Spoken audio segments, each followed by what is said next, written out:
morning, everyone. It's so good to see you again.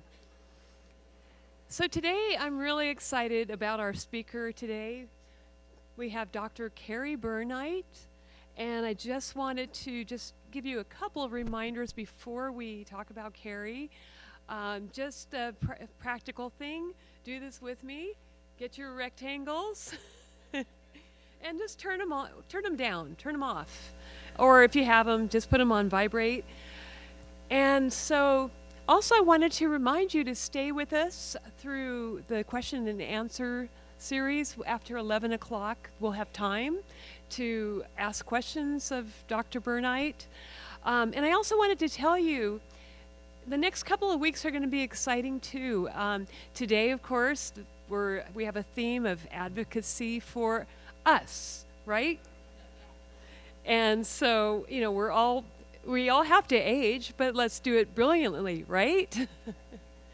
And then next week we will have an inside look from the justice system. What about the advocates for the littlest victims? So we will have a deputy district attorney come and talk to us, who is also a professor at Chaffey College, and that is Karen Schmaus. And the week after, an advocate for animals, another deputy district attorney. So we're going to have an inside view from the justice system. But right now, I am excited to talk about Dr. Burnight, and I just want to say a few things about her. She is one of our nation's leading gerontologists. She spent her entire professional career on a mission to improve the lives of seniors.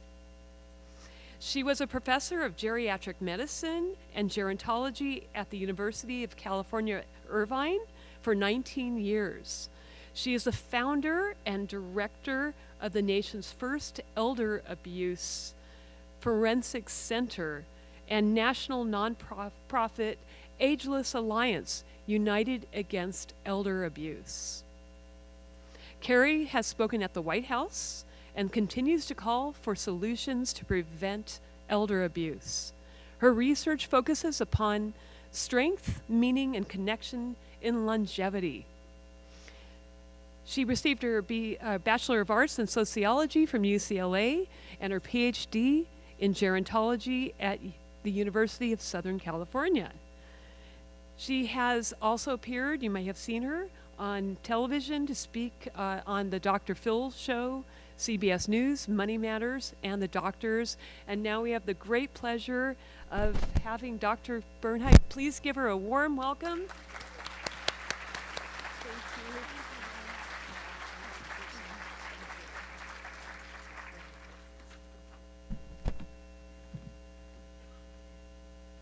Okay.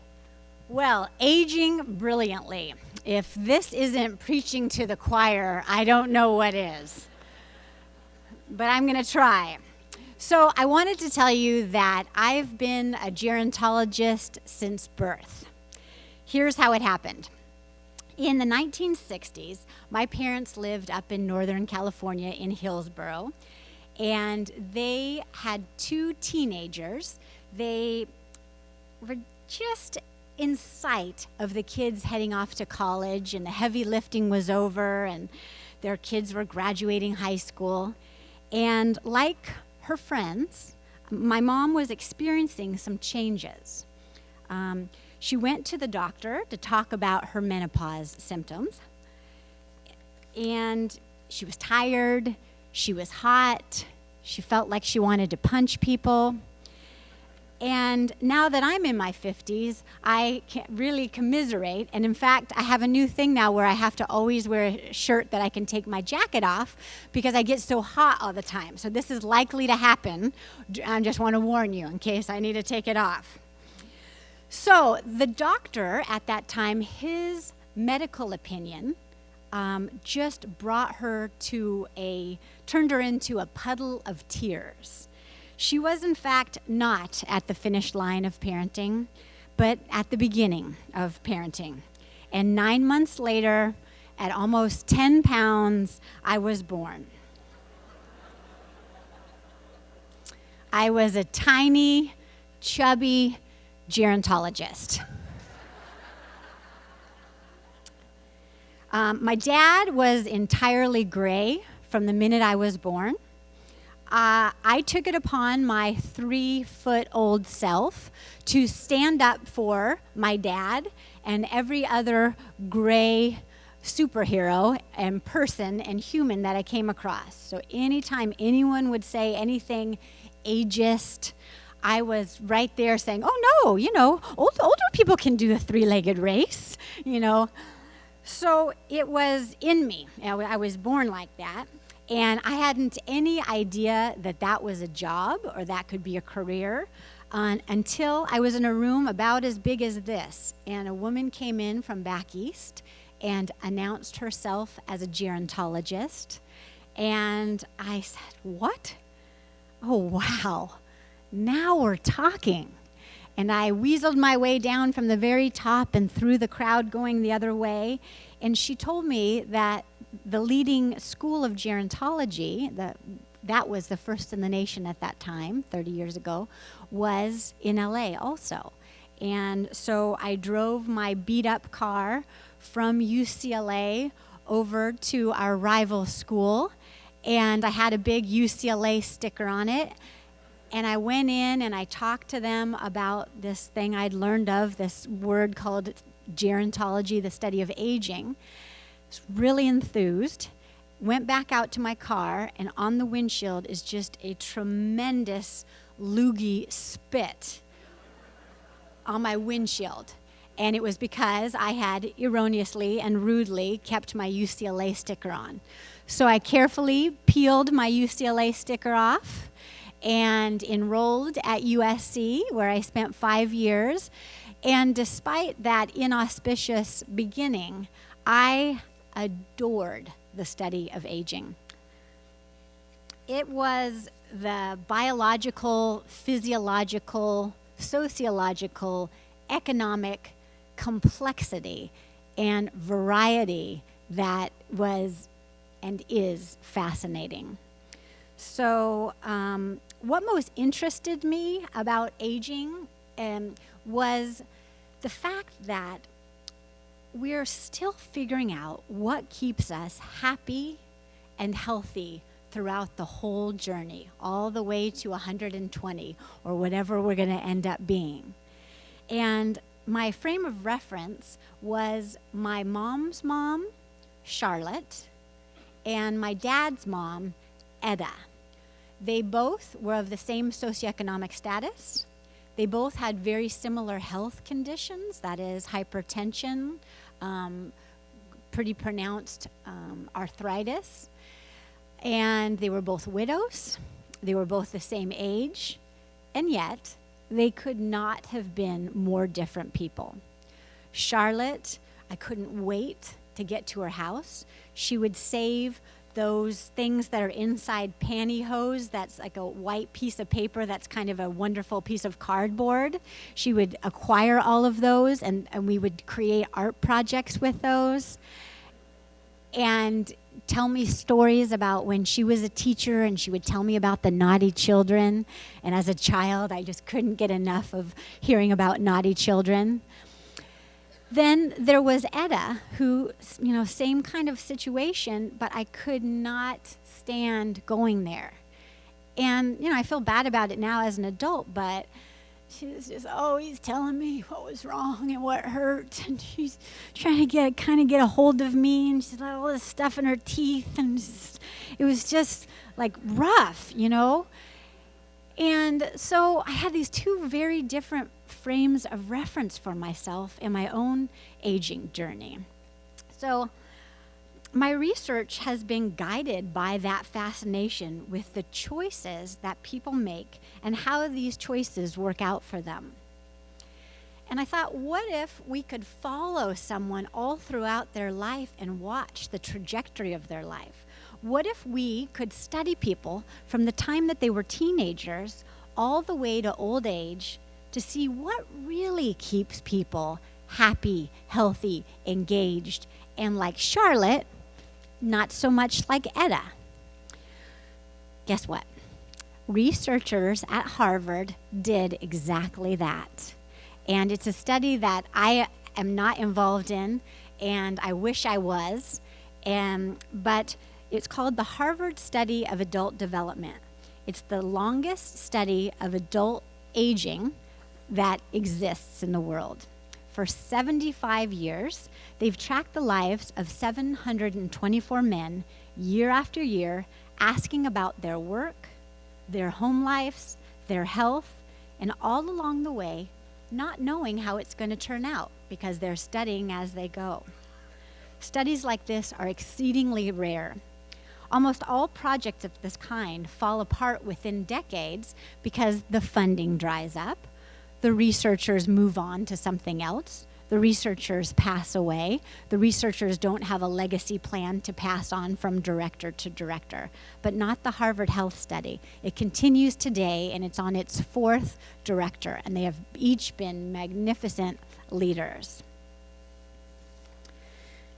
Through a combination of luck and persistence, that group of 724 men started 75 years ago.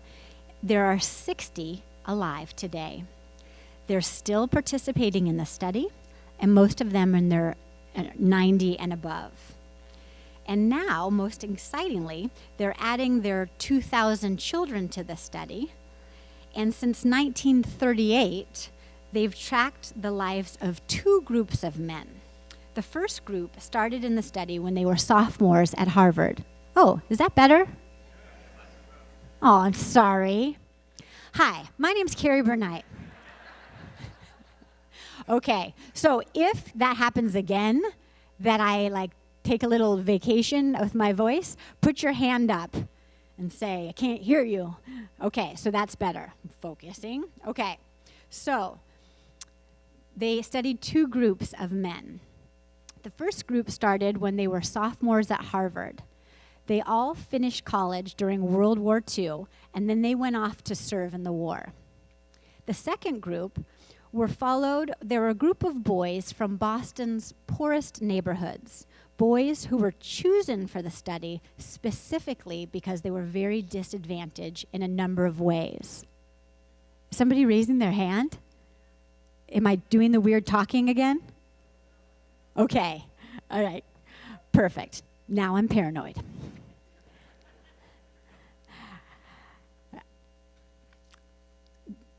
So they recruited these samples in the 1930s. Most of the disadvantaged boys lived in tenements, many without running water, or if they did, they had just cold water. When they entered the study, all the teenagers were interviewed, both the Harvard guys and the Boston disadvantaged guys. They were all given medical exams, and they went into the homes and they interviewed the fellows' parents as well. It is now 9:49.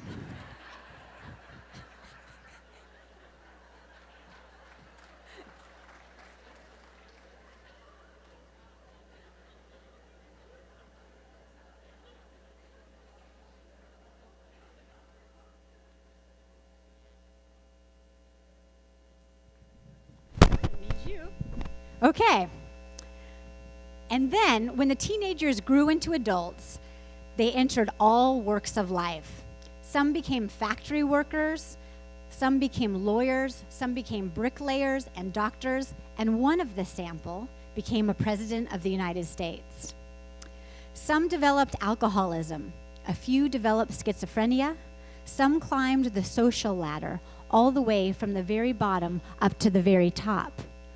Some did the exact opposite, from their startings at Harvard down to some very difficult situations at the end of life.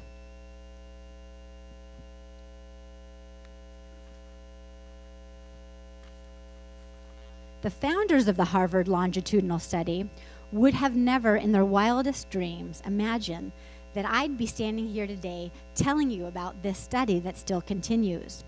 Every 2 years, the patient and dedicated research staff calls up the men and asks them, would it be okay if we yet again send you surveys about your life? Many of the inner city Boston men would ask, why do you want to keep studying me? My life just isn't that interesting. The Harvard men never asked that question. To get the clearest picture of these lives, they are interviewed in their living room. Their medical records are poured over. We also got access to their blood and scans of their brain. They got to talk to their children, and also they videotaped them talking about their lives and of their deepest concerns.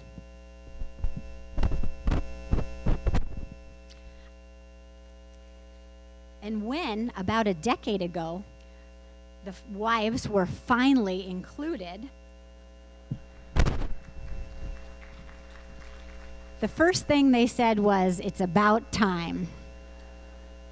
So, what did the Harvard longitudinal study learn about aging? And what can we take from it in our whole lives, whether we are now in our 50s, 60s, 70s, and 100s?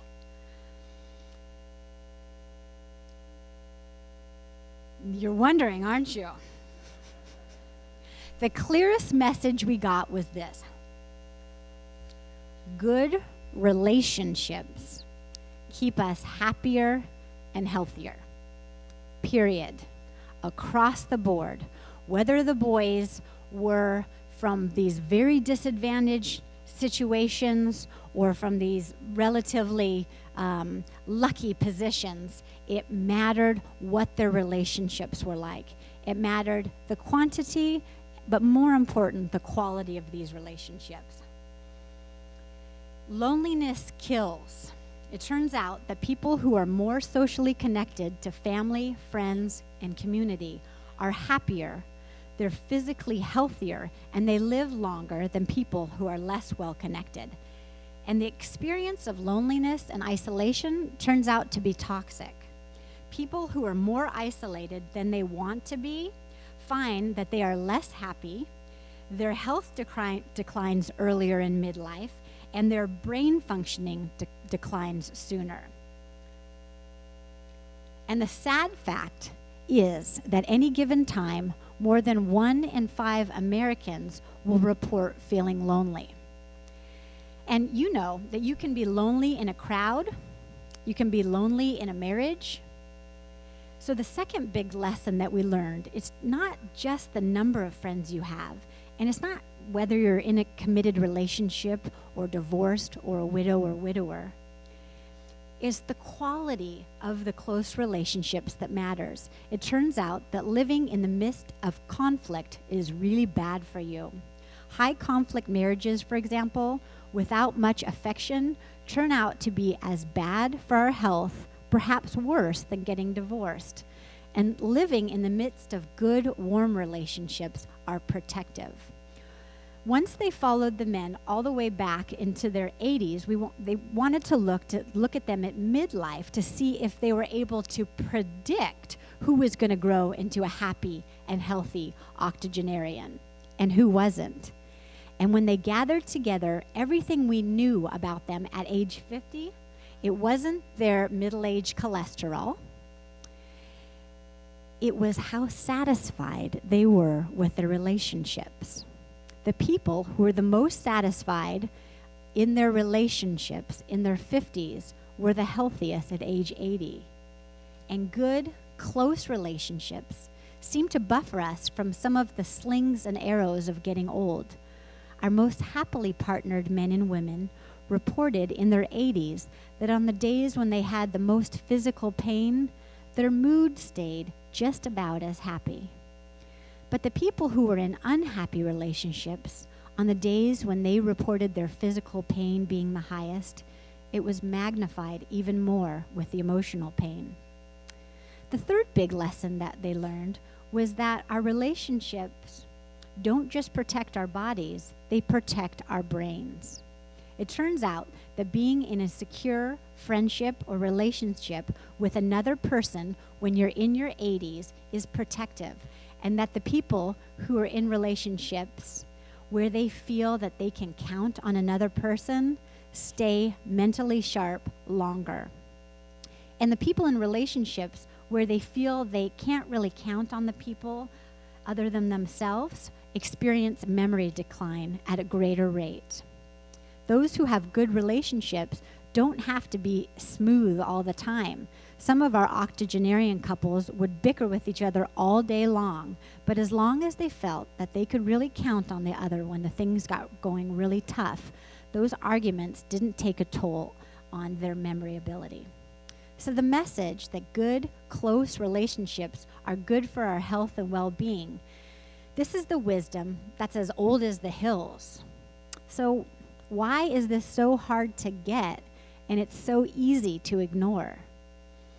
It's because we're human. We'd like to think there's some other quick fix, something that we can get on that'll make our lives really good and keep them that way. Relationships are messy and they're complicated, and it takes hard work tending to family and friends. It's not sexy and it's not glamorous. It's also lifelong. It never ends. The people in the 75-year study who are the happiest in retirement were the people who have actively worked to replace the workmates with new playmates and replace the people who have passed on with other people. And that's something that I talk about with my colleagues about diversifying our social portfolio. So just as we don't want to put all our money in one place, we don't want to put all of our relationship capital in one place. Because as I'm learning with my beautiful mom, she's age 91, and it feels to me like every week her friends are passing away. And it is, it's tough. And she feels not only their loss, but like how to replace in some ways those people with people that she feels that she can share and count on. So having people of different ages, reaching out to your grandchildren or to your neighbors.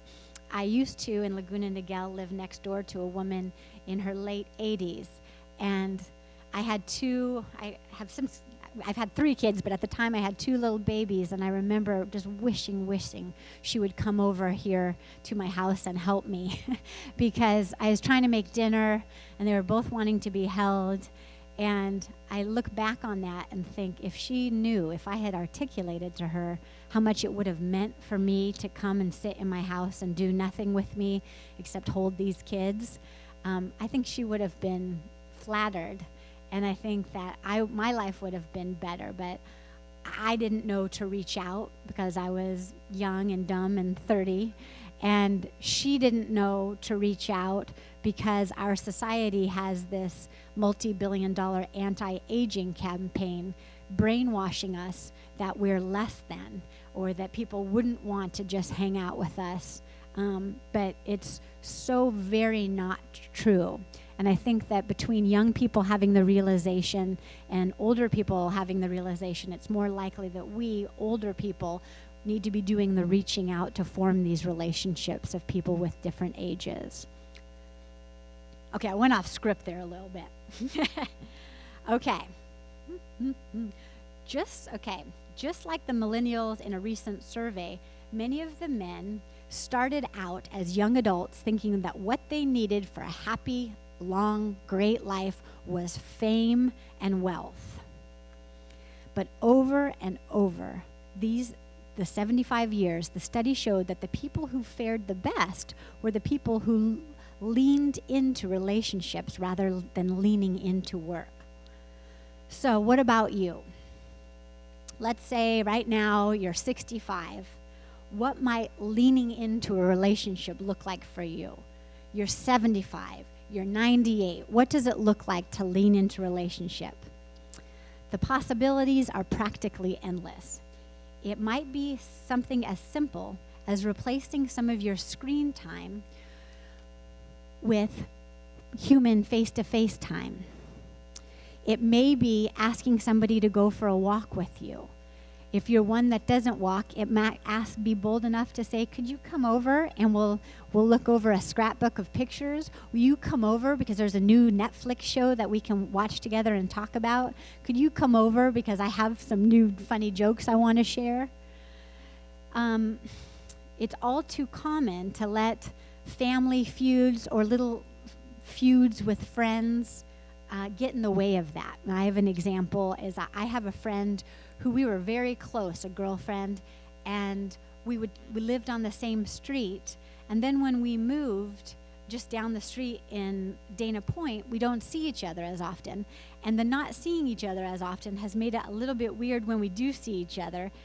And it's like, I need to take my own advice and say, hey, we don't see each other anymore. Let's get together. Like, not just let those little weirdnesses get in our way.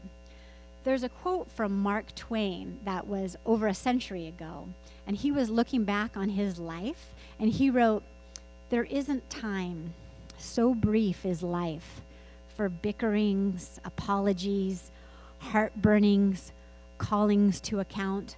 There is only time for loving, and but an instant, so to speak, for that." So like really just going ahead and thinking, whether I have great, close, firm, affirmative social relationships, or whether, I've let some go in some different areas, of course, we can today make a move and create greater happiness and longevity and cognitive abilities in mending those if we are proactive.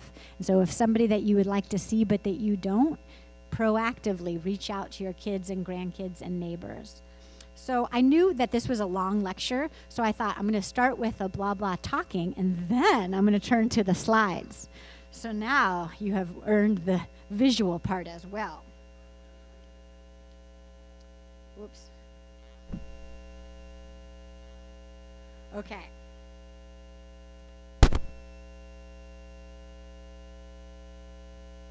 Okay, now I don't have any notes. It's just my mental ability. So we'll see. At UCI, my colleague Claudia Kawas runs the 90 Plus study. How wonderful! A study of just people 90 and better. And it's something, if you wanted to look into, you could type in 90 Plus study, and it's kind of amazing that it's right here in our backyard at UCI. But what she found really echoed the findings of the Harvard study. It was that close relationships cause better aging largely through meaning. It also had the side benefit to say that it was good to eat, drink, and be merry. So it was one of those wonderful studies that give you the thumbs up on drinking in moderation and eating some chocolate. So I recommend this study for those like me who like that. So what I want to get into now is my research and other people's research on why it would be the case that physically, mentally, we are benefited by human relationships. So I want to start inside of your brain. There's a place inside there called the dorsal anterior cingulate cortex. Cool people call it DAC. So I'm going to show you, if you took a cross section between where the red slide is and the green slide, in that center there is where you will find the DAC.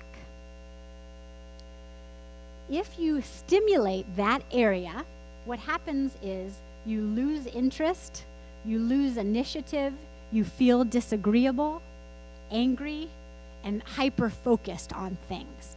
So pain stimulates the DAC in our brain. So the example I'll give you is that when I was having all three of those kids, it was a little bit tough there before the blessed epidural came, and it was hurting, and I was like, stop reading that book to me that you're trying to do. Back away from my bed. I was hyper-focused, I was disagreeable, I was angry. You could just ask my husband, I was all of these. So that's when pain stimulates that part of the brain. Okay, guess what? Guess what also is shown to be stimulated? And you also lose energy. Oh, that's weird. Okay, so when you are having chronic isolation, your brain is stimulated in that same area. So some of these things that we just attribute to aging are in fact as a result of wishing that we had more social interaction than we currently had. And this is, of course, it's different for everyone. There are some people who truly feel fulfilled and great with a very small circle, and there's some people, like my best friend, she literally feels like she has 30 really close girlfriends, and I have maybe 4 really close girlfriends, and we just have sort of different numbers of what we can handle.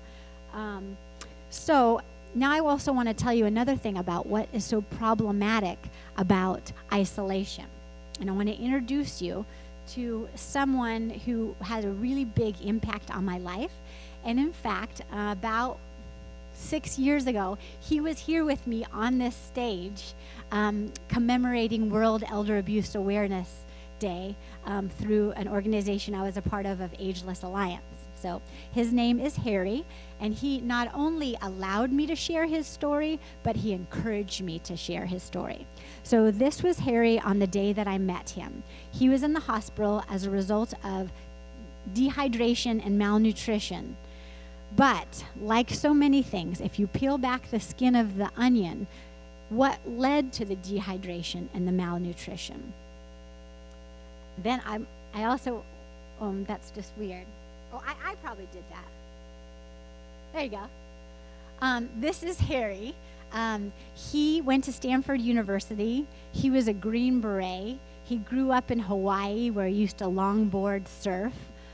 He was married for almost 60 years. He walked with his wife during her path of Alzheimer's disease. And upon her passing, he lived alone in his nice house in Mission Viejo. And his only adult daughter, they were estranged because his wife hadn't been accepting of her homosexuality. And so she said, forget it, kind of to her parents, you know, if you can't accept my life, I'm going to move away. And she lived in Florida. So he was really on his own. And after he was so busy caring for his wife, then what happened was he then became vulnerable. And that's another thing that happens with isolation. So this is a picture that I actually took with my cell phone, and it was Harry in the process of being scammed by telephone solicitors. And so has anyone here had anyone call them about the grandparent scam? And yes, look at all those people. It happened to my mom when I was over there too. And for those who haven't had it yet, what happens is you'll pick up your phone and they'll say, Grandpa? And you'll say, oh, hi, Courtney, how are you? Okay, now they have Courtney. And then they're talking back and forth, and before they know it, they'll say, oh, Grandpa, there's been a problem. Don't tell my mom and dad, because they'll be so mad, but I'm in big trouble, and I need you to wire some money so that I can, there's all different variations of it. And it happens all the time. And then when people do fall for it, they feel embarrassed that they fell for it, which in fact, the embarrassment and the shame is only on the perpetrators. These people who, in the course of a year, it's $37 billion industry about scamming seniors each year. And it isn't because seniors are stupid, and it isn't because they have cognitive impairment. It's because the scammers have coordinated a whole business plan in terms of tricking us. They say that they're from the IRS. I got one of those. And my first reaction was like, oh no, did I not pay my IRS tax bill? I can see how. So they're good at what they do. So it happened to Harry. So Harry, he was a great philanthropist. And so they got that from him and then would use that. So they'd say, we really need some funds to help support these orphan boys and all this. And so in a number of different ways, including caregivers who bilked him out of money, he lost over $600,000. And as a result of that, Harry lost his home in Mission Viejo. And what I want you to know is that Harry was not cognitively impaired. Harry was he was brilliant. He was smarter than I am.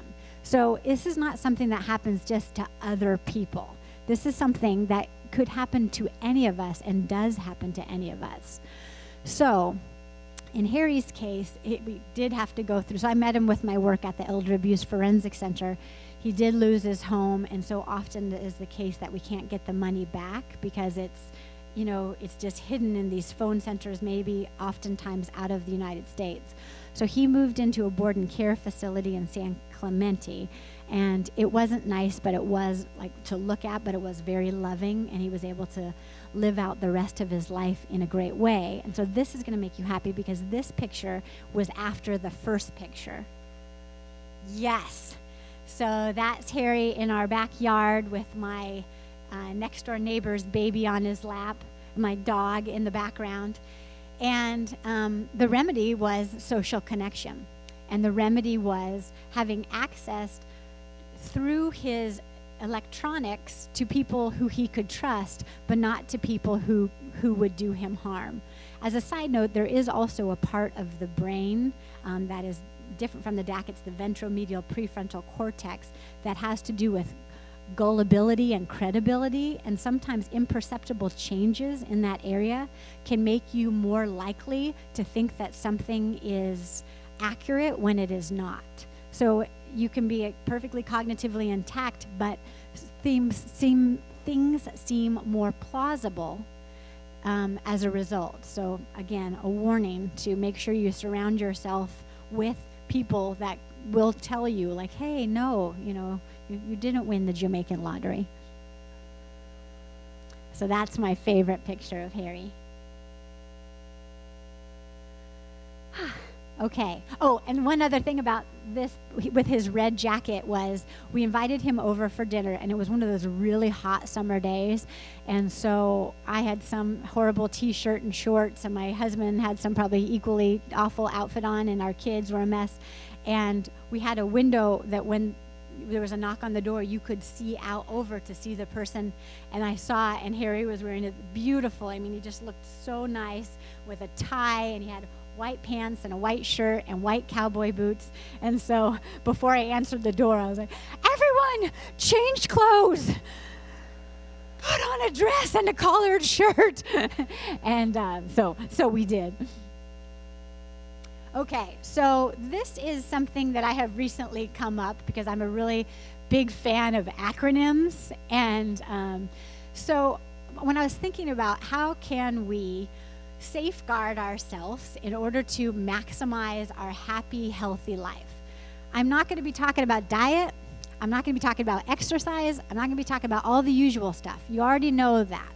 I'm talking about different stuff because you and I are going to for sure grow old and die. Like, there's no amount of Sudoku and wheatgrass and jogging that is going to prevent that. Like, it's okay. It's all right. We want to do the best we can, but you know what? We're going to get older, and what a great thing that is. So this new acronym, I'm just trying this out on you. I am going to talk about it in this order because my thought is that maybe you could, like, a lot of times I'll go to church or I'll go to a lecture and I'm like, oh yeah, that was, and then I leave and they'll tell me about it. I'm like, nothing. I don't know. I don't know exactly what the take home is. So my hope for you is that maybe you would memorize these letters and that these would be action steps. So there will be a quiz about what the G stands for. So the G that we're going to talk about now is give. I'm going to start with a story. I had a wonderful colleague who passed away, and he was at Harvard, not related to the study, and he would pick up his parents once a week when they would take the subway, and they were in their 90s, and this was before the ubiquitous cell phone era. So his very frail parents would come in, and it was a time when it was just dumping snow in the back east, and he would, after work, come in his car. They would step off the subway and into his car, and he would drive to their house because he's a good son. One day, he was not such a good son. He got late at work, and his parents get off, and it is just dumping snow, and their son's nowhere to be found, and they don't have a phone. So this is the thing about our aging brains that no one talks about. There is better creative problem solving as you get older than in any other part of life. So we're so worried about the fact that we can't remember someone's name or that name of that TV show that we're forgetting that what we possess in our 70s, 80s, 90s, and 100 is the greatest thing, and that is creative problem solving. So what this couple did was they looked over and they saw a pizza place, and they carefully walked through the snow to the pizza place, and they said, "We'd like to have a pizza delivered to this address, and when you deliver it, we'd like to ride along in the car with you."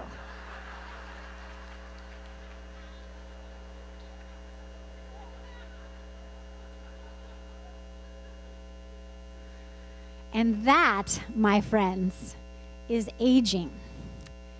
And aging enables me to give. But this giving requires you to shun, to run from the anti-aging mentality. So, since the minute you were born, every magazine, every card at the car wash, every TV show, every joke has told you that it is ugly and bad and silly and stupid to get old. And it is simply not the case.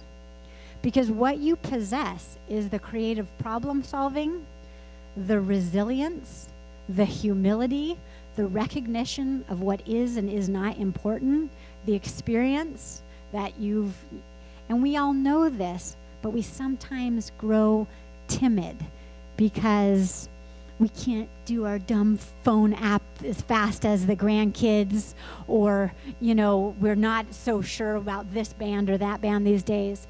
But if you remind yourself that what you have to give is the most valuable thing on this earth, and can you imagine our nation if we listened to and used and employed and drew upon the wisdom and creative problem solving of older adults?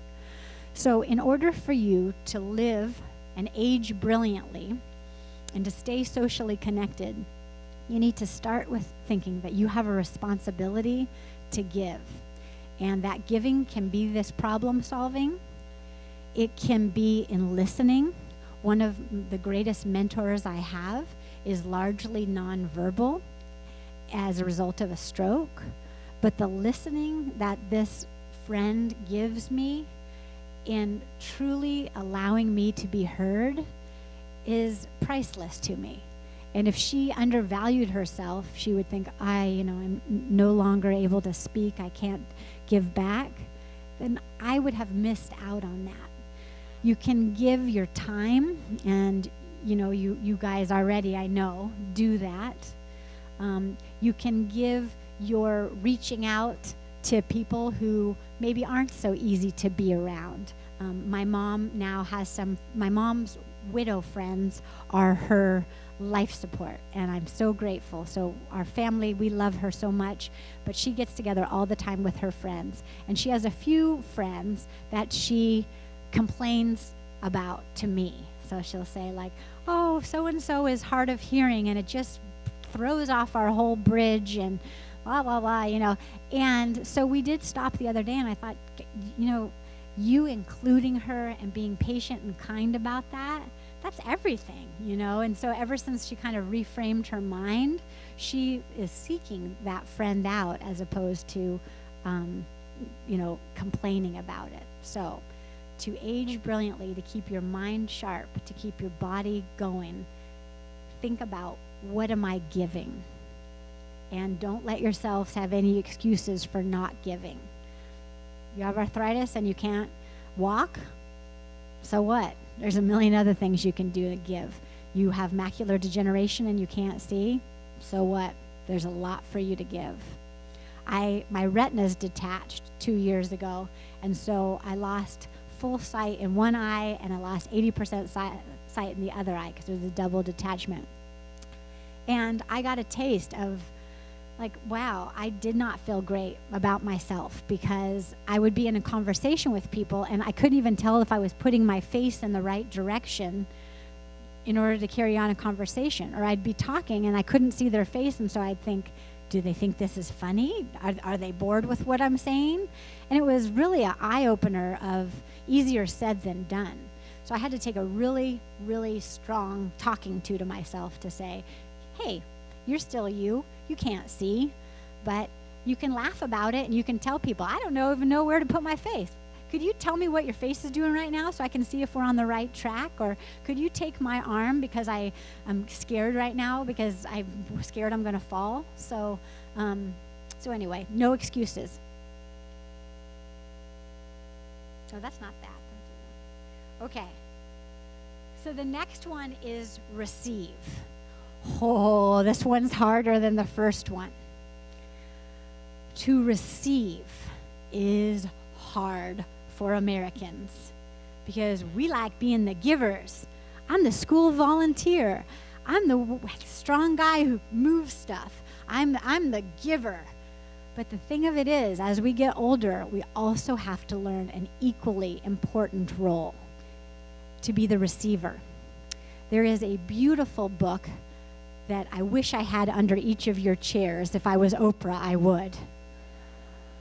And it's called The Dilemmas of Dependency. And Wendy Lustbader wrote it.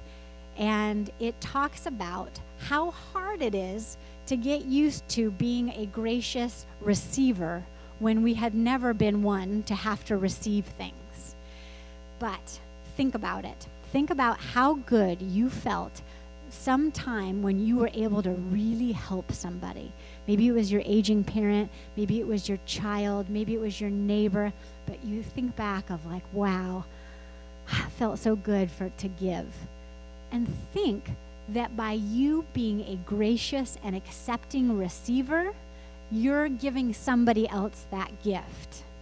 So when somebody says, could I bring you groceries by? Because I'm going to Trader Joe's and I'd love to pick you something up. Your first reaction, no, I got it. I don't need anything because I got it, because I'm strong. I'm a stud. I do everything for myself perfectly. What about this? Wow, you're going to Trader Joe's? Thank you. I'd love to get one of those little individual salads.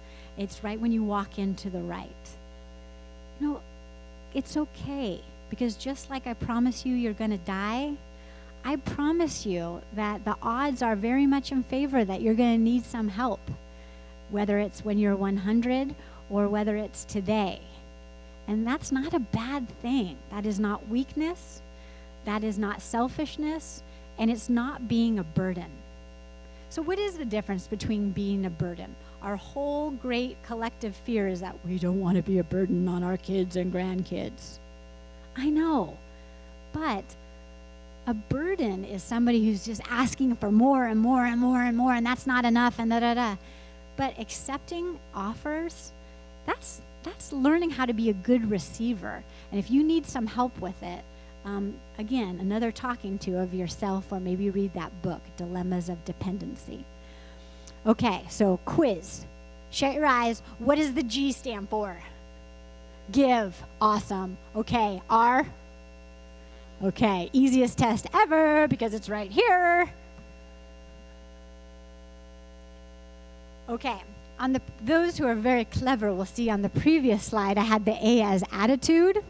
But then last night I thought, I'm going to change it, but I didn't change it on that slide. So the real A is adjust. Okay, so we got give, we got receive, and this one, adjust. How many of you are adjusting right now? Right? I didn't used to have to walk like that. I didn't used to think that putting my darn shoes on was so hard.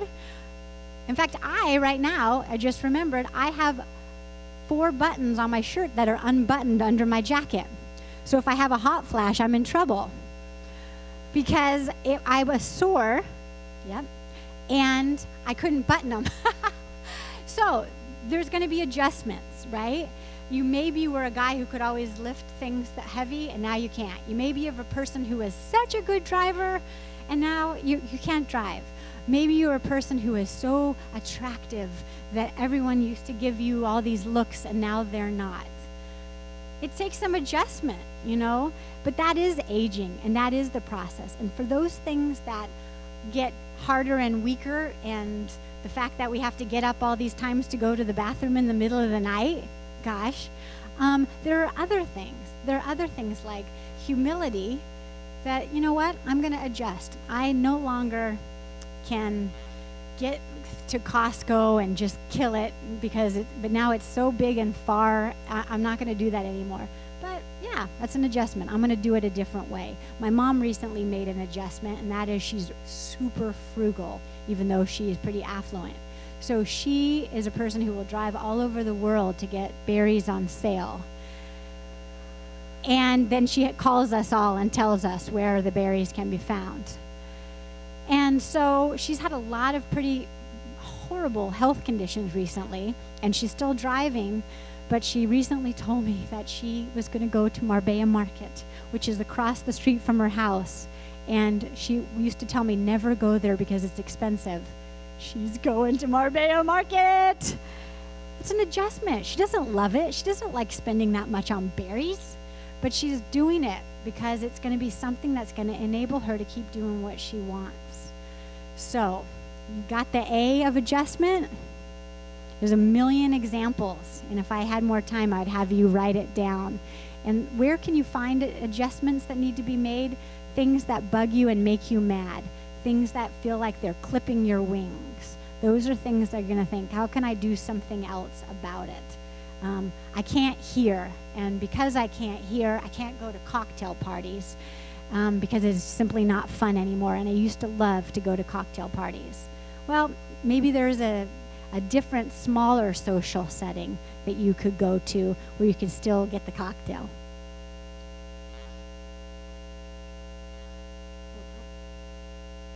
Whoops. Oh yeah, you got it. Okay. So this one is new. Okay. Give, receive, adjust. No, I know, new doesn't really go with it because it's not a verb, and last night I tried very hard to think of it, but I can't. So I just called it new. I also called it novel, but I went back to new this morning. So new. It is comfortable, it is nice to do things the way that we're used to doing things, because we've always done it like that. That's how it works, it's okay. But what if we also think, what are some new things that we can do? What if I did this a little bit differently? What if maybe I'm bored, maybe I'm not bored. Either way, it's good neurologically to do things differently and to do some new. And when we think of new, we can't help but think about these little ubiquitous boxes that our humans are tied to. So I wanted to take a minute and talk about that, because after I left USC, then I did the nonprofit, and then I have recently, a partner and I have started a tech company. And what I'm not going to be doing is any kind of commercial for it, but I am going to be talking about something that I learned in doing it. And that is technology and older adults. Okay, so let's talk about traditional research. Traditional research shows us that you can read yourself, but that 78% of folks have a cell phone, 32% have a tablet, half have a desktop, almost 60% use the internet. And so it's really touted in all the newspapers and lay publications about how basically here you go. I love your body language because everyone was doing the same thing. So about half of us use Facebook. Here's the rub. What I found was I work primarily with people who are 75 and older. Most of my friends are 80 and older. I have a colleague that has a paid job with me who's 105. So the people that I work with, I did not see these same numbers. And I was wondering. So I dug into it. And what they did is they were all a telephone survey. And the telephone survey called people, and so if you were older and couldn't answer the phone, or if you were hard of hearing and couldn't answer the phone, then you were excluded from the study. And so I looked at what their ages were. It was highly, highly oversampled between 65 and 74. And so that's, that's just where life gets interesting, starting at 75 and above. So I did a study that did an in-depth look at technology use among older adults. And this time, instead of a 2-minute phone call asking these questions, we went into the homes of older adults across the country and really dug into technology, because we know it's here to stay, all the good, the bad, and the ugly of it. Well, that seems like too much information. There. Okay. Oh yeah, this is what I just said. See? There. I said it. So I called it, What is Technology Like in Real Life? We looked at 56 people we started at 75, and the oldest happened to be 94. We did it in people's homes for a duration of an hour or two in 6 states, in urban, suburban, rural areas. And not only did we say, do you use a smartphone, we also said, great, may I take a look?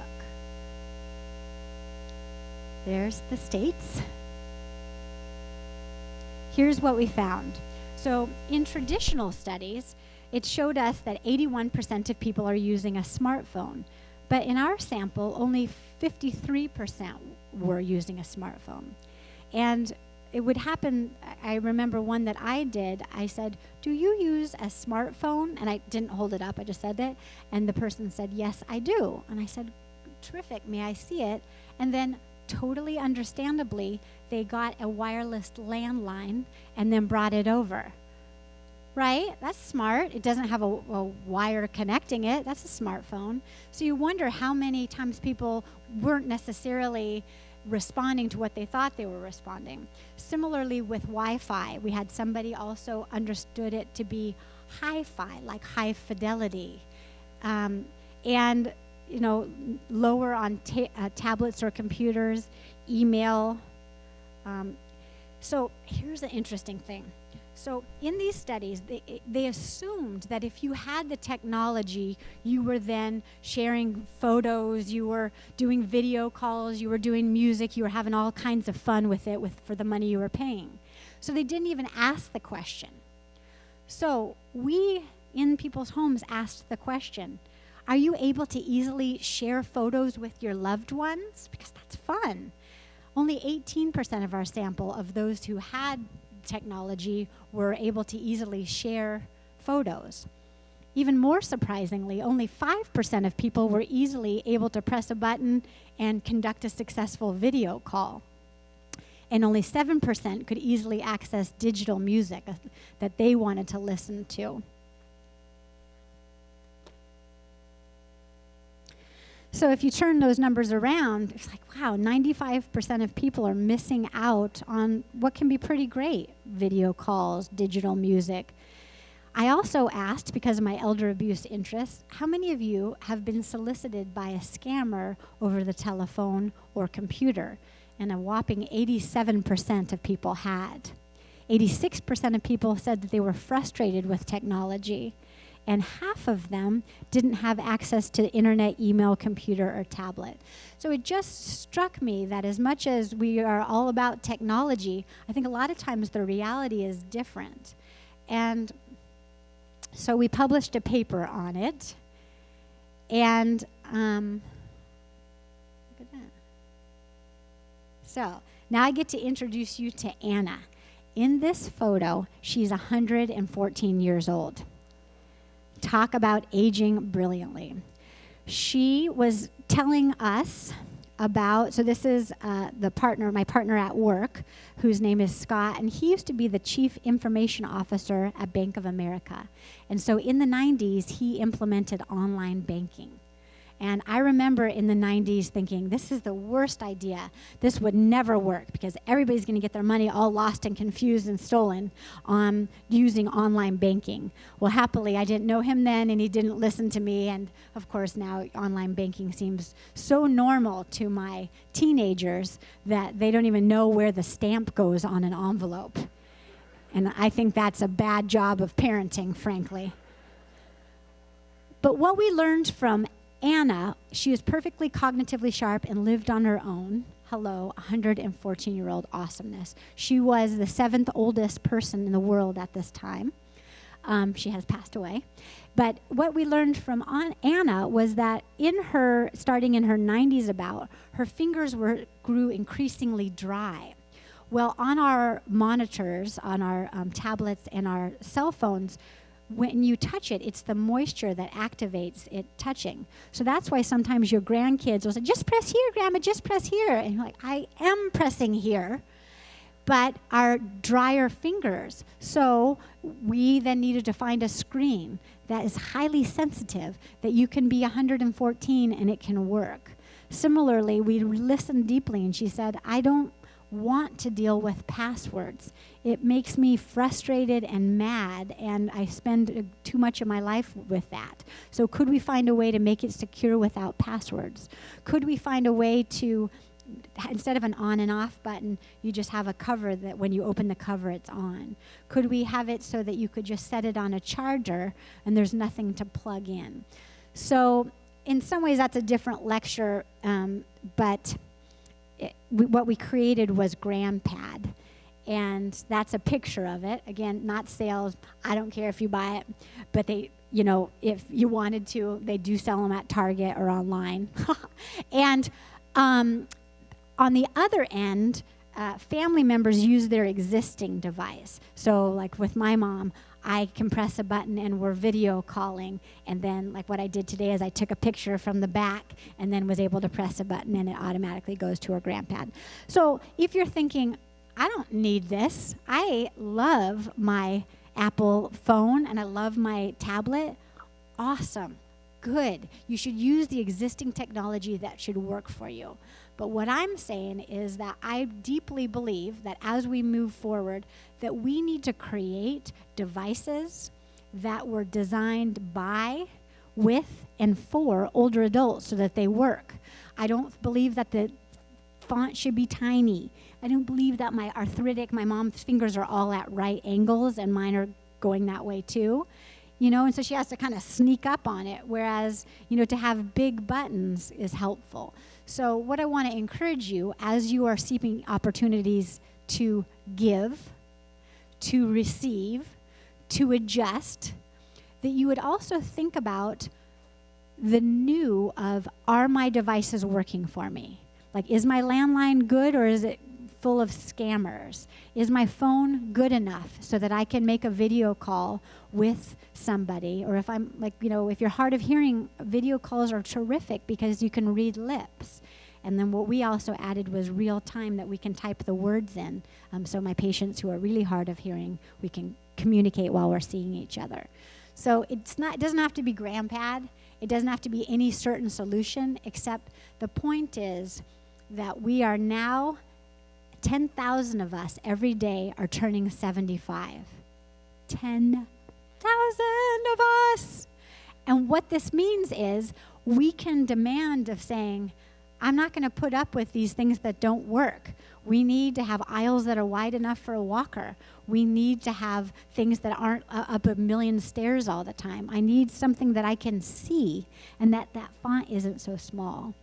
So try something new, a new way of doing it, and don't let yourself go, like, I'm not a technology person. I can't do it. I'll break it. I don't like it. No. We all feel that way. You can do it. You're not going to break it. And so what if you do?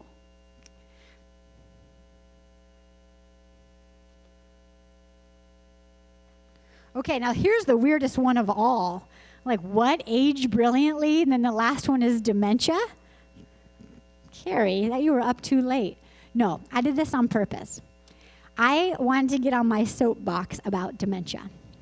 There's a book that I am crazy about that I would love for you guys if you are interested. It's called Dementia Reconsidered.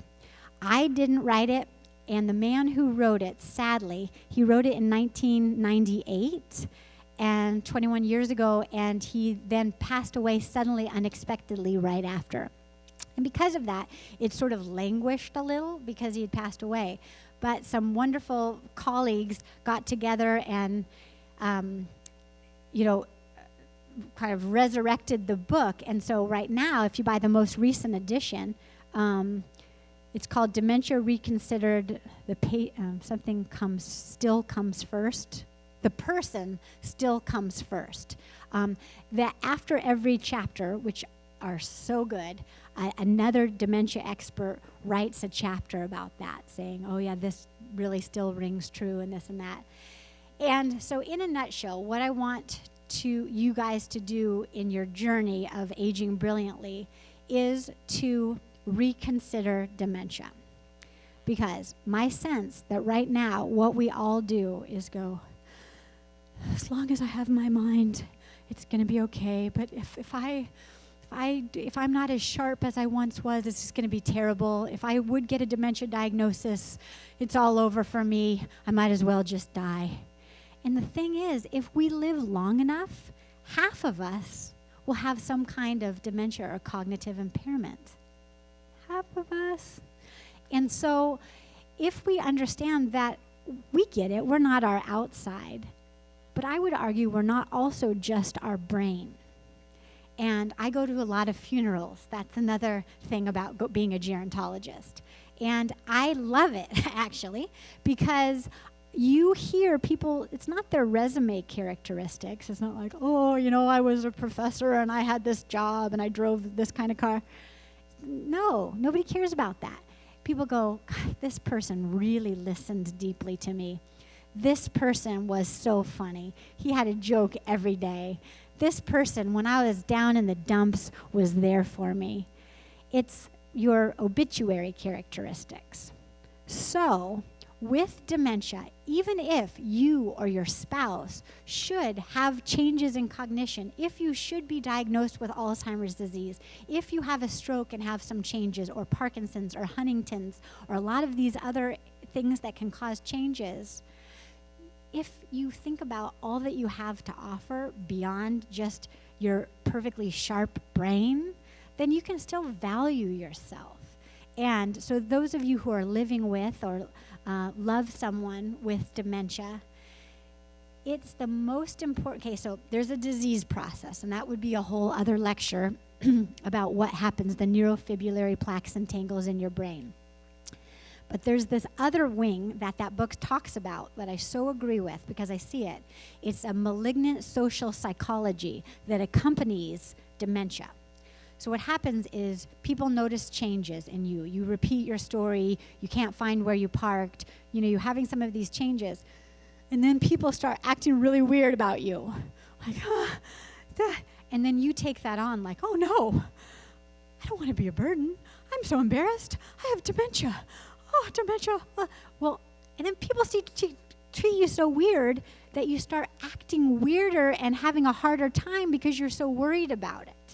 So if you calm yourself down and say, I'm still me, and I might do things that are different, and I might even get all the way full-blown Alzheimer's disease, but like the love and the kindness and all that has accumulated me as a person is still there. And if we can see that in other people. So when I work with adults with dementia, I really make sure that I'm focusing on the person, not the caregiver, not the adult daughter. And I have adult children say to me, oh, she's not here. When she's sitting right here. She is most certainly here, more here now than ever. So that's when I know I really need to take that adult daughter aside and say, she is most certainly here. And changes in your mind are physiological and don't mean that you're not here. So that's something to be thinking about and reading about, and maybe not completely just vilifying it. Do I want to find a cure? So badly. Is it devastating? It is. But does it make it any better for us to just like make the D word the worst thing in the world? It's not. It's not good for patients who have it, and many, many of us will have it. And a lot of people I love have dementia and are so wonderful, I kind of think, how it used to be with people with Down syndrome. People would say like disparaging things of like retard. I think what's going to happen if we're successful going forward is the way that we act about, oh, they're demented, or like, I think I have dementia, or like senile. I think we're going to look and think, oh my goodness, we used to say such awful things. We used to treat people with brain changes so differently and in a way that made their lives so much worse. So let's see where we are. I think we're getting close to, we're getting close to the end. Don't do it like that. Okay, I don't have any bond to this movie except I love it, and you can get it for free. It won the Sundance Film Festival, and if on your computer or on your grandpad, you can just type in Alive Inside, and it talks about the benefits of music for neurological stimulation with dementia. And it's been so wonderful for me to see. So it's not just any music. It's not like I'll hear people say, it's just music and dementia. No, it's a reason for it. And that is emotionally salient memories are stored in a different part of the brain. Music that is emotionally salient, music that you danced to at your wedding, music that your mom used to sing to you, music that you sang in church, goes to a different area. And because of that, it is maintained. So I now am working with a person who is in the absolute farthest stages of Alzheimer's disease. She lives in Garden Grove. She is contracted. She is nonverbal. And yet, I found out from her daughter that she used to sing in her choir back in the Deep South. And so we found some hymns that they played at that church. And she then, when we play the music, sings the words. And it is the most beautiful, it feels so good for her. And then because of that stimulation, there can be a halo effect afterwards. So the last time I was there, she kept repeating the word lovely. Like she said it probably 30 times after it was over. And you know, tears are streaming down all our face, and particularly her adult daughter. Like, you know, you hadn't heard your mom's voice, and then to hear her singing a song. So that's what this movie is about, and my colleague is featured on it, and they talk about why it is. But if you are, either you are in the early stages of dementia, or you have a loved one or a friend, this can be a great and positive way to not vilify something that happens to many of us. So I'm a little touch early than the 11 o'clock time, because my thought is that I always like it the most when we get to like talk about what you guys want to talk about. So my thought is that maybe if you have questions, you can be thinking about them. I also know that this goes for a while, but that there is a bus that picks some people up at 11. So, you know, that's good for that as well. So is that okay if we like turn it to questions? Okay. Laura's my boss.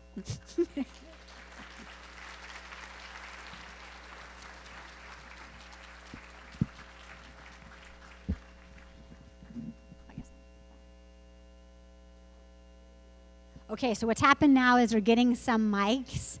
Everything you wanted to know about aging, but we're afraid to ask. Already have somebody, so probably somebody is going to bring a microphone there. Yes, it's happening. Sorry. Surprise, we're doing it early.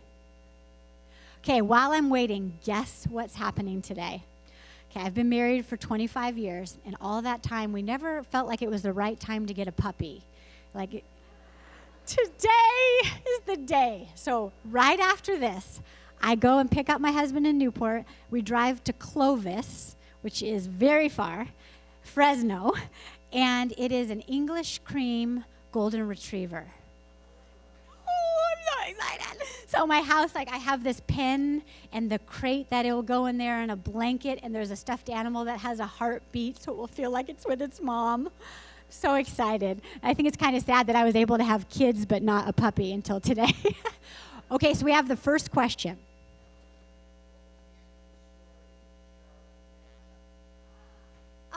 Excellent point. So everybody here, what was the end of the story with Edna and Charlotte? So as a reminder, Charlotte, lovely, saved those things for me to color on, lived in Laguna Woods. Just remembered. Edna, so this is what happened. That's good. I'm going to always add that to the lectures, and I'll show their pictures. She lived till her passing of a stroke in Laguna Woods, and just continued to be a person that we all were so grateful to be around. And then Edna needed to go into a nursing home and continued to be a person that we didn't care for to be around, but we still visited. And she then did get dementia. And the one good thing is that she was convinced that she was the owner of the building. And it was good for her because she'd be like, I own this whole place, you know. And so, yeah, that's what happened. So it kind of goes with what I was saying. Okay, I can't see you, but I'll be able to hear you.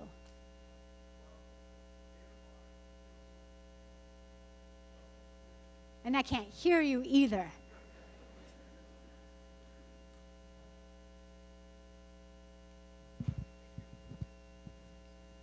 You were talking about technology and how it's benefiting aging. One of the things that's I see becoming ubiquitous are all these little talking boxes that we have in our home. And I'm wondering how that relates to this whole idea of having assistance or help in this process of graciously aging. I love that question. So the question was, what about these boxes in our house, Alexa, and all these devices that you can just use your voice? I think that it's the Wild West right now. I think we are putting things in our home. I think, you know, they're kind of listening to us, kind of spying on us, kind of great because you can, like, say, Alexa, play this song. You know, so I think there's hope with them, but I also think we need to be pretty darn careful. The example I'll give you is that my husband and I just bought the Ring, where you put it on your doorbell, and when somebody rings the doorbell, it goes to my phone. And cool, creepy, you know, it's like, you know, I accidentally saw one of my kids kissing on the front porch. Like, I didn't mean to see that.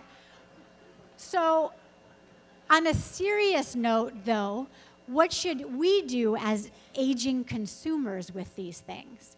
And so, again, I would encourage you, if you are interested and you think, oh, new, you know, I'm going to try something new, you could try these things and then decide for yourself, you know, is this cool and helpful, worth the potential privacy issues? I think this privacy convenience, and, you know, I think Facebook has not done a good job in protecting our privacy. So I think it's also important to be aware of the company and their policies. So, for example, with what we're doing, we were trying to be so very careful, like no commercials, no ads, never sell any data, to try to, like, what would it look like if you were all the way on the end of erring on the side of privacy. But I love your question, and I do think, gosh, if I am ever paralyzed, I'm sure going to want to say, hey, whatever, hey, Alexa, check my email and read it to me. You know, that does appeal to me. So I'm so glad you brought that question. Okay, so here's another question. Okay, so you were talking about the Harvard Health Study for men. How about women? What studies have been done on women? Are there any differences in aging? I love that. So the question is we're talking about the Harvard Health Study of men. What about women? So luckily, Harvard added women. So the findings, and I probably didn't highlight that enough, is that findings were similar between men and women. And that is that women who had more meaningful connections and who were able to, you know, sort of diversify their friendships as they went through life, had better outcomes, even holding constant education and health factors and parts of the country. Because what they've done is they've added on the children and even grandchildren. So it's now no longer just in Boston, because those people have spread all over. So that's why now it's a national study and includes children. Great question. Next question. I'm interested in knowing what you feel about our government that never approaches aging in any shape, or form that I am aware of. It's not open for discussion. It doesn't seem to be out there. Yes, and I want to make sure I understand the question. So, do you mean that society doesn't talk about aging, or that our government doesn't talk about aging? Our government. Our government. So, do other people find that? Because, like, when I think of it, and it could be a gerontologist misperception, but like I, for example, worked at the House of Representatives Committee on Aging, and I worked a lot with the National Institute on Aging. So, like, my perception is that we have been trying to do a lot about aging, but I think what I'm hearing is that despite the fact that we're putting money into it and that a lot of people are working on it, it doesn't seem like it's then getting out to the community so that people who are aging aren't benefiting from what the government's trying to put into aging. Does that seem right? I think, yeah, we can do a better job, and I think maybe a brainstorm of how we could get that information out in a better way. So, there are sources that I follow. There's AARP, and I'm, I have a love-hate with AARP. I think sometimes I really get, and I really shouldn't be necessarily saying that out loud because I'll probably be killed, but I think there's a lot of great things there. In fact, they're doing some really wonderful loneliness research, and they get that information out. I think sometimes there is a bias because they bring in so much money. I follow Straya, and Next Avenue, and these are sources of information and what's new. And for example, Next Avenue did a thing about what ageism looks like now and what we can be doing about it. So my perception is if you look, it's out there, but that we could do a better job getting it out there. And I'd love to see more on TV. I would love us to be talking about it, but anytime that TV has reached out to me, they have such an old view of aging. They'll go, could you come on and talk about urinary incontinence? It's like, yeah, but there's a lot more interesting topics that we need to have, that don't make it them, right? I think that could be the message, is that there's no us and them. It's just humans. And I happen to be 50 right now, and pretty soon I'm going to be 80, and I was 2. But we do something because of the fear of society that we make it them. And if there was a way, or a talk show, I'd love that. Okay, next question. Thanks for your question. Yes, good morning. I'm a sociologist that wrote my master's thesis on growing old in Scandinavia, and I have traveled rather extensively, and I have a cross-cultural question. I've noticed that becoming old in other cultures, they have very often different attitudes, different values. They don't use our technology, and they're quite happy doing what they're doing.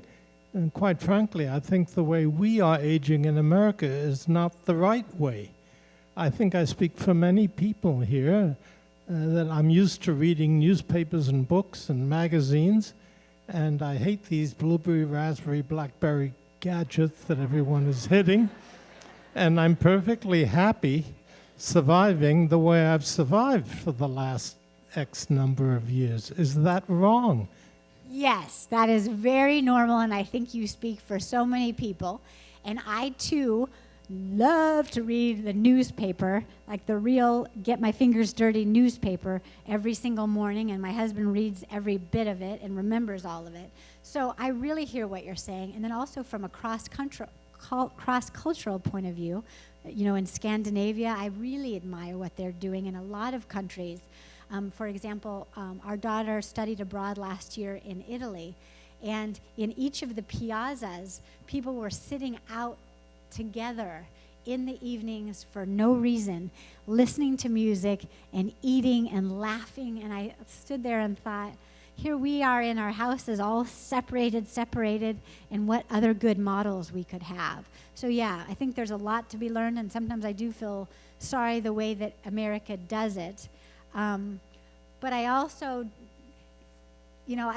think that while there's nothing wrong to do things the way that you do them and to prefer to do things the way you've always done them, I think it also, intellectual curiosity is such that it can be good to also look into other things. And then, you know, for example, for my mom, she's getting pictures from my daughter who's at USC in practically real time. And so I think that part of it is kind of neat for her. So I love your point, and I think you speak for a lot of people.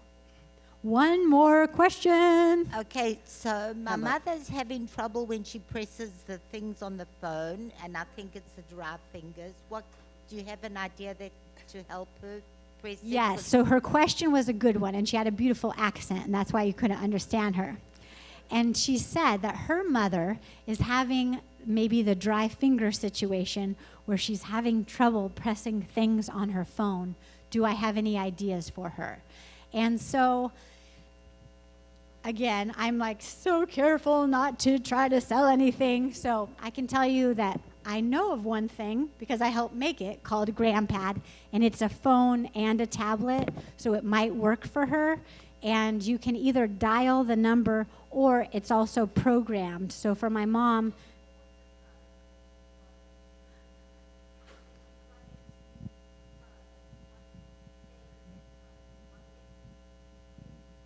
oh, she's got a phone. She wants to use that phone that she has. What could she do to press it? She could try, you know, having a little moisture. I've seen people take a sponge, hit the sponge, and then use that, like not too much. That'd be an idea. And we have time for one last quick question. One more. Okay, a plug for Alexa. I lost my phone, and I panicked, and I remembered that my daughter had an Alexa, and I said to Alexa, call Laura, and it did, and she took me to buy a new phone. So I love that. Then I bought another Alexa to have in my bathroom in case I fall in the bathroom. Yes, I love that. And that is, you know, I mean, there is technology for good, and there's just going to be more and more. So, you know, my mom wears something around her neck, so if she falls, she can press it. And so she took it off to do some gardening, and sure enough, she fell in the garden without her thing on. So, you know, good. A stylus will work on an iPhone. Good. Okay, thank you so much for your time today. Thank you. And thank you. Thank you so much, Dr. Burnight. Thank you so much, Dr. Burnight. Thank you, everybody, for your good questions. I look forward to seeing you next week.